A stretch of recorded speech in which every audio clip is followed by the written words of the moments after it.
पहलगाम हमले के बाद भारत का अगला कोर्स ऑफ एक्शन क्या होना चाहिए और ये आखिर कब तक इसको हम बर्दाश्त करेंगे। रोहन गुप्ता जी, कई दो तरह की राय यहाँ पे आ रही है। एक तो है कि मिलिट्री ऑप्शन को चुना जाए, दूसरा ये है कि लॉन्ग टर्म में पाकिस्तान को आर्थिक तौर पे अलग थलग कर दिया जाए। हम लोग आपसी रिश्ते तो वैसे ही ख़त्म है, ना तो कोई कारोबार होता है ऐसा, ना तो कोई एक्सपोर्ट होता है, ना तो कोई इंपोर्ट होता है। लेकिन क्या हम लोग कुछ इससे आगे बढ़ के कदम उठा सकते हैं क्या कि जो लोग पाकिस्तान के साथ कारोबार करेंगे हम उनके साथ नहीं करेंगे, जो लोग पाकिस्तान में इन्वेस्टमेंट करेंगे उनको भारत में इन्वेस्टमेंट की छूट नहीं दी जाएगी, ताकि जब तक आर्थिक रीढ़ नहीं तोड़ेंगे तब तक मामला बनेगा नहीं। देखिए, राजनाथ सिंह जी ने जो बयान दिया, आप उसको गौर करेंगे तो उन्होंने दो चीजें कही कि जो जिन्होंने ये काम किया है उसको ही नहीं छोड़ेंगे, जो बाहर बैठ के इसको अंजाम कर रहे हैं, जो रिमोट कंट्रोल पीछे है, इस बार हम उसको भी नहीं छोड़ने वाले। तो इस बार सरकार ने ये तय कर लिया कि इस बार जड़ तक जाएंगे। क्योंकि इसका कारण मैं आपको बना दूं कि जिस प्रकार से कश्मीर के अंदर टूरिज्म बढ़ा था कि 2.3 करोड़ पर्यटक इस बार आए थे, और कहीं ना कहीं कश्मीर के जो जो विकास के जो माहौल का, वातावरण का जो रिएक्शन था पाकिस्तान में दिख रहा था। जो पीओके में जो हमारे कश्मीरी भाई बहन है वो देख रहे थे कि हमको विकास का लाभ नहीं मिल रहा है।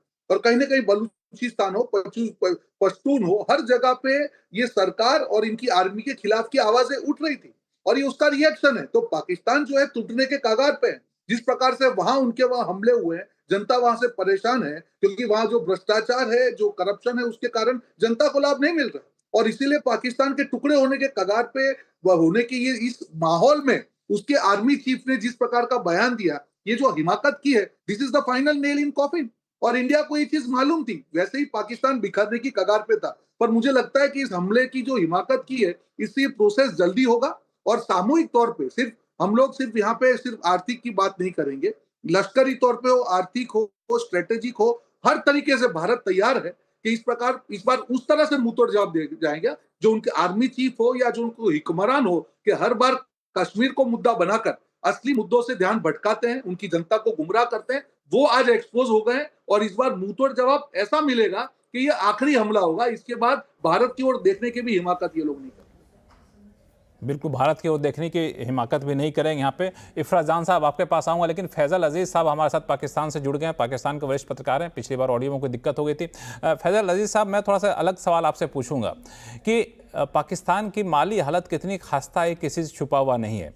पाकिस्तान के अंदर आर्मी की हालत क्या है, किसी से छुपा हुआ नहीं है। तो आप लोग अपने को दुरुस्त करने पर, आर्थिक तौर पे आगे बढ़ने पर दुनिया कहाँ से कहाँ जा रही है, और किस इन सब चीज़ों में उलझे रहते हैं कि आतंक को बढ़ावा देना है, इस्लाम के नाम पे जिहाद फैलाना है। ये तो अब हो गया, बहुत पुरानी बात हो गई ये सब चीज़ें। आप लोग के अंदर दबाव नहीं आता वहाँ से, आवाम दबाव नहीं डालती कि अब छोड़िए इन सब चीज़ों को? ठीक है, हमारी तरफ से हमेशा आप यही पैगाम सुनेंगे कि हम हमेशा मुआशी बहाली की बात करते हैं। हमने हमेशा बात की है कि भारत के साथ हमारे तिजारती मरासिम बेहतर हो। हमारी तरफ से कभी भी आपको इंतहा पसंदाना बयानात नहीं मिलेंगे। आज जब ये वाकया पेश आया है, उसके बाद भी हम यही कह रहे हैं कि जो कुछ हुआ है ये गलत हुआ है, और इसको इन्वेस्टिगेट करें। पाकिस्तान आपके साथ खड़ा है स्ट्रेटेजिक सजा पर। जो भी चीजें आपको हमसे रिक्वायर्ड होंगी, पाकिस्तान ने हमेशा आपके साथ ताउन किया है, माजी में भी जो चीजें हुई। लेकिन बराह रास्त हमें मुल्जिम या मुजरिम ठहरा देना और उसकी बेसिस पे पूरी ट्रांसमिशन को कर देना, ये कोई दानिशमंदी नहीं है। मैं ये समझता हूँ कि देखिए, एक बहुत अंदोनाक वाकया आप लोगों के साथ पेश आया है। हम टीवी पे बैठ के दांत नहीं निकाल रहे हैं। हमें खुद अफसोस है कि इंसानी जानें वहां पे जाया हुई। मामला इंसानियत का है, ना हिंदू का है, ना मुसलमान का है, ना किसी प्रजाति का है। तो लिहाजा अब इस वक्त अगर हम एक दूसरे को इल्जाम तराशी करेंगे और असल जो मुजरिम है वो इस वक्त बैठ के ये सारे मामला देख रहा होगा, तो यकीनन उसको तो मजीद तकवीत मिलेगी। लिहाजा ये वक्त इस चीज का है कि हम बैठ के एक लाए अमल को तरतीब दें, आपस में स्ट्रेटेजिक लेवल पर हम मामला को बेहतर बनाएं, ना कि हम जो है एक दूसरे के बिल्कुल दस्ते गिरबा हो जाए। क्योंकि अभी मैं पूरी आप लोगों के पैनलिस्ट की भी गुफ्तगू सुन रहा हूँ, यकीनन आप लोगों के साथ जुल्म हुआ है, इंसानी जानें ज़ाया हुई हैं। एक बेहतरीन टूरिस्ट प्लेस है जहाँ पे ये अंदोनाक वाकया पेश आया, और ये कहने में बरमला में इजहार करता हूँ कि दहशतगर्दी का वाकया है जिसकी जितनी भी मजम्मत की जाए वो कम है। लेकिन देखिए, अगर हम नेशनल टेलीविजन पे बैठ कर एक दूसरे की हुकूमतों को, एक दूसरे की फोर्सेस पर इल्जाम तराशियां करेंगे, उंगलियां उठाएंगे, तो डेफिनेटली ऐसा करता हूँ ना फैज़ल अजीज़ साहब, मैं आपको जवाब नहीं दूंगा। फैजल अजीज साहब, मैं आपको जवाब नहीं दूंगा, आप भी पत्रकार हैं, हम भी पत्रकार हैं। हमारे साथ लेफ्टिनेंट जनरल शंकर प्रसाद साहब हैं। शंकर प्रसाद साहब, क्या ऐसा नहीं हुआ है कि हम लोग ऐसे आतंकी हमलों का सबूत पाकिस्तान को ना सौंपे हो? मुझे जहाँ तक याद है कई मौके पर सबूत सौंपते हैं लेकिन कुछ होता नहीं। अंतर्राष्ट्रीय प्लेटफॉर्म पर भी हम लोग कई बार पाकिस्तान को बेनकाब करने की कोशिश की, लेकिन पाकिस्तान सिरे से खारिज कर देता है। लेकिन अभी पाकिस्तान के पत्रकार कह रहे हैं हम तो कभी ऐसा करते नहीं, हम तो शांति चाहते हैं, अमन का पैगाम देते हैं हमेशा। भाई इनको दोबारा बता दीजिए कि 26/11 से लेके आज तक कितने डोजियर्स इनको दे दिए गए हैं। हर एक आतंकवाद के हमले के बाद इनको पूरा डोजियर दिया जाता है, लेकिन वो डोजियर अपने कोर्ट में प्रोड्यूस ही नहीं करते, तो कोई आतंकवाद इनका पकड़ा ही नहीं जाता। अगर पकड़ा भी जाता है तो उसको कुछ नहीं होता, क्योंकि वो कहते हैं जी भारत ने कोई हमको सबूत नहीं दिया। कितने सबूत तो इनको दे चुके हैं। 26/11 के सबूत की बात कीजिए आप, आज की जो घटना हुई है इसके सबूत तो अब देंगे आपको, एक नहीं 10 सबूत देंगे आपको, और सबूत देने की जरूरत है नहीं। अब तो जरूरत इस चीज की है कि इसके ऊपर एक्शन क्या किया जाए। मैंने जैसे शुरू में कहा था, इसमें मल्टी डायरेक्शनल कुछ एक्टिविटी होगी, वो सरकार सोच विचार के करेगी।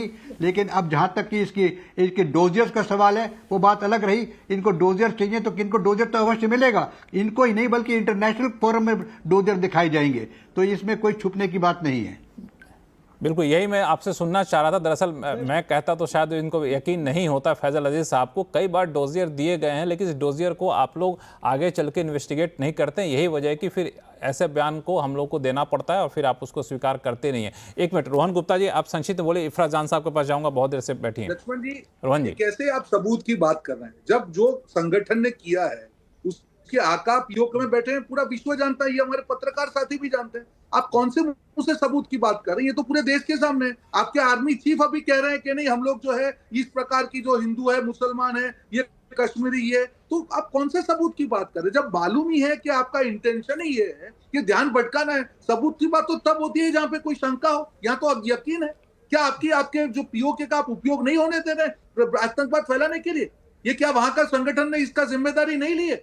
कौन से मुंह से आप बात कर रहे हैं? और आप ये समझ रहे हैं कि हिंदू मुसलमान करके देश को हमको डिवाइड करेंगे? नहीं कर पाएंगे। जो कश्मीर से आवाज निकली है, आप लोगों की आंख खोलने वाली और कान खोलने वाली चीजें हैं कि कश्मीर बदल चुका है। कश्मीर समझ चुका है कि विकास के लाभ कैसे रहते हैं। ये कश्मीर वो कश्मीर नहीं है कि आप इमोशनल करके धर्म के नाम पे लोगों को बेवकूफ बनाए।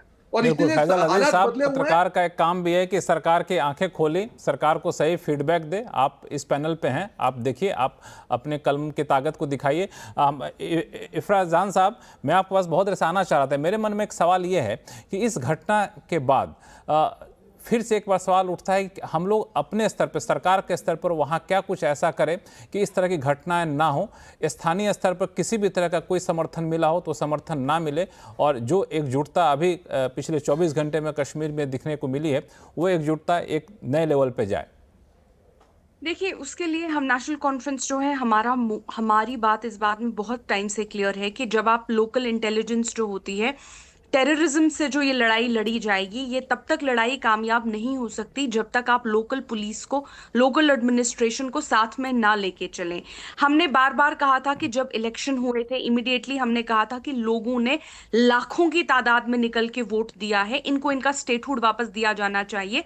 और लोगों को, कम से कम जम्मू और कश्मीर की आवाम को ये मैसेज वापस जाना चाहिए कि अगर उन्होंने दिल्ली की तरफ एक कदम उठाया है तो दिल्ली भी वापस उनकी तरफ एक कदम उठाए। कम से कम एक कलेक्टिव सेंस जो है उनको मिलना चाहिए कि उन्होंने अगर आज डेमोक्रेसी, गन्स छोड़े, पत्थर छोड़े, सब कुछ छोड़ा, डेमोक्रेसी में, हमारे देश के तिरंगे में, हमारे देश के कॉन्स्टिट्यूशन में, हमारे देश के इलेक्टोरल प्रोसेस में इतना बढ़ चढ़ के हिस्सा लिया, उसका कम से कम जो है उनको एक मुआवजा मिलना चाहिए था। लेकिन अनफॉर्चुनेटली हमने देखा कि बीजेपी ने ऐसा नहीं किया। लेकिन जैसा मैंने बार बार कहा, आज का दिन जो है वो बीजेपी एनसी वर्सेस बीजेपी के लिए नहीं है।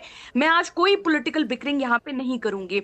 जो नेशनल कॉन्फ्रेंस की सरकार है, इस वक्त हम एक सिविलियन गवर्नमेंट है। मैं आपको बस 2 मिनट में जी मैं ये बोलना चाहती हूँ कि हम क्या कर रहे हैं।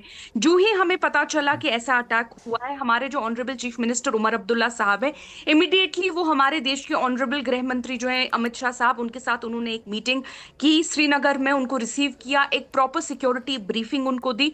हमारी कैबिनेट मिनिस्टर फॉर हेल्थ जो है, उन्होंने अपना सारा काम छोड़ के वो हॉस्पिटल चली गई, इंश्योरिंग की बेस्ट फैसिलिटीज जो है उन यात्रियों को दी जाए जो इंजर्ड हैं, और ताकि वो इमीडिएटली रिकवर कर पाए। हमारे जो लोकल एमएलएज हैं, हमारे लोकल एमएलएज अपने घरों में नहीं सोए हैं, हमारे लोकल एमएलएज इस वक्त अस्पतालों में हैं, जहां पे वो टूरिस्ट हैं जो इंजर्ड कुछ टूरिस्ट हैं, वहां पे हमारे लोकल एमएलएज इस वक्त बैठे हुए हैं। हमारी पॉलिटिकल पार्टी जो है उसने एक ऑल पार्टी मीटिंग कल बुलाई है।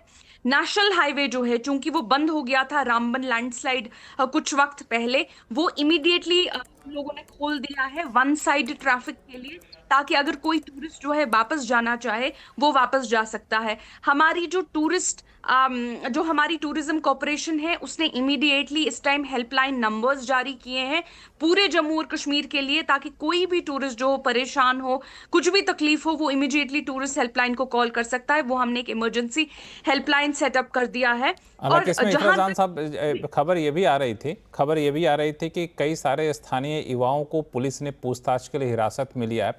जब इस तरह खबरें आती है तो थोड़ा सा मन हिल जाता है कि आखिर स्थानीय युवा भी इसमें शामिल थे क्या, उनका कोई संपर्क था क्या? दहशतगर्द उतनी दूर से आते हैं, इतनी बड़ी तादाद में आते हैं और वहाँ रहे होंगे, जाहिर पे रात बिताए होंगे कम से कम, तो कुछ ना कुछ स्थानीय लोगों का यहाँ पे सहयोग मिला होगा। जी देखिए, हाँ, जब आप बोलिए। स्थानीय, मैं इसका जवाब देना चाहती हूँ, ये एक बहुत सेंसिटिव बात है, इसलिए मुझे बात अपनी कंप्लीट करने का मौका दिया जाए।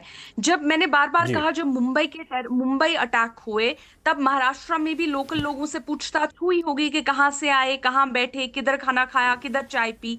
तो इसका ये मतलब नहीं है कि महाराष्ट्र की आवाम जो थी मुंबई के टेरर अटैक्स के साथ थी। जब दिल्ली में पार्लियामेंट का हमला हुआ उस वक्त भी लोकल लोगों से पूछताछ की गई, जब दिल्ली में पार्लियामेंट का बहुत बड़ा हमला हुआ। लेकिन आप भी शायद दिल्ली में हैं, इसका ये मतलब नहीं है कि आप भी कहीं ना कहीं इन्वॉल्व थे, या जो दिल्ली के वासी थे, जनरली दिल्ली की जो पॉपुलेशन थी, वो ओवरऑल उनका एक कंट्रीब्यूशन था। हमने देखा है हमारे देश में बहुत सारे इस तरह के अटैक्स हुए हैं। ये कहना कि पार्लियामेंट में अटैक हुआ है तो दिल्ली की लोकल पॉपुलेशन। रोहन जी कुछ जवाब देना चाहते हैं, रोहन जी का जवाब ले लेते हैं, फिर समय रहा तो आपके पास आऊंगा। एक रोहन जी, देखिए, हमारी बहन ने काफी डिबेट में कहा कि नहीं, हालांकि आज बिकरिंग का समय नहीं, पर फिर भी बीच बीच में अपने मुद्दे रखे। तो मैं एक छोटी चीज कहना चाहूंगा, उन्होंने भाजपा पे सवाल उठाया। ये 370 जो हटाने का ही लाभ आज कश्मीर को मिल रहा है, ये आपको समझना होगा कि जब हाथ में से पत्थर चले गए और रोजगार मिला, पूरे कश्मीर को उसको फायदा हुआ। और आज जो कश्मीरी, इसीलिए कश्मीरी रो क्यों रहा है, उनको मालूम है कि जो पहली बार विकास का लाभ मिला, कि हम रोजगार, हर घर में खुशहाली थी, एक विकास की तौर पे आगे बढ़ रहे थे, और आज जहाँ पे रोजगारी आ गई थी और वहां पे जो ये हरकत की है, उसके हरकत के कारण हिंदू भाइयों की हत्या तो बिल्कुल हुई है और उनकी रोजगारी की भी हत्या हुई है, और इसीलिए दुख पूरे कश्मीर में है। तो मुझे नहीं लगता है कि जब आप बोलती हैं कि बिकरिंग नहीं करेंगे तो उसको फिर स्पिरिट में उसको फॉलो करिए। मुझे नहीं लगता है कि आज का ये दिन है कि मैं भी ये चीज बोलूं, पर जब भी आप डिबेट करें, शायद मैं आपके साथ दूसरी डिबेट में हूं, पर ये चीजें नहीं आनी चाहिए कि हम पॉलिटिकल बात करें। आज का दिन है मिलकर, और कश्मीरी पे सवाल उठाने का किसी का अधिकार नहीं है। हम सब मिलके इस चीजों को हमको हटाना है, हराना है। और यहाँ पे जो लोग बैठे हुए हैं, जो लोग पूरी तरह से हार चुके हैं, बर्बाद हो चुके हैं, बेकार हो चुके हैं, उनके पास कोई रोजगार नहीं है, कटोरा मांग के घूम रहे हैं, आज उनकी जो हिमाकत हुई है, कहीं ना कहीं उसका अंत करने का समय है। मुझे नहीं लगता है लक्ष्मण जी के एज ए भारतीय होने के नाते कभी भी फ्यूचर में हम इस प्रकार की डिबेट में हिस्सा लें कि जहां पे हम रिएक्शन कर रहे हैं। अब एक्शन का टाइम है और इस प्रकार के एक्शन का टाइम है। रोहन जी, मेरे पास शो का समय खत्म हो रहा है। मैं 10 सेकंड में हर्षवर्धन जी से एक जवाब ले लूं। हर्षवर्धन जी, अभी इस वक्त आपके मन में क्या चल रहा है? काश सरकार ऐसा कर दी होती तो। संक्षिप्त में, समय खत्म हो चुका। हर्षवर्धन जी, आप म्यूट पे हैं। इफरा जान ने जो कहा है उसका जवाब मैं देना चाहूं, क्योंकि दर्शक रह जाएगा सुनने से। बार बार इफरा जान ने कहा मुंबई पे हमला हुआ, दिल्ली पे हमला हुआ, तो क्या वहां के लोग आतंकवादी हो गए, आतंकवादियों के साथ खड़े हो गए? हर कश्मीरी को कोई आतंकवादी नहीं कहता है। लेकिन इफरा जान ने कहा कि कश्मीरियों ने बंदूक छोड़ दी, पत्थर छोड़ दिया, तो कुछ उनको मिलना चाहिए। देश के किसी हिस्से का नौजवान ये नहीं कहता, ये सिर्फ कश्मीरी है जो आतंकवाद की तरफ गया था वही लौटा है, उसको अपना जीवन सुधारना है, उसके लिए किसी से मुआवजा। शर्मनाक बात कर दी इफरा जान ने। हर चीज चूंकि समय कम हो चुका है, समय खत्म हो चुका है। इफरा जान साहब से मैं जवाब लेता, लेकिन समय नहीं है, माफ़ी चाहूँगा, आपका जवाब नहीं ले पा रहा हूँ। लेकिन ये बहस काफ़ी संगीन है, इस पर हम लोग आगे भी चर्चा करेंगे। आप सही मेहमानों से दोबारा बात करने का मौका मैं आप लोगों से लूँगा, लेकिन फिलहाल आवाज़ अड्डा में इतना ही। आप सही मेहमान हमारे साथ जुड़े, आप सभी का बहुत बहुत धन्यवाद। देखते रहिए CNBC आवाज़। नमस्कार।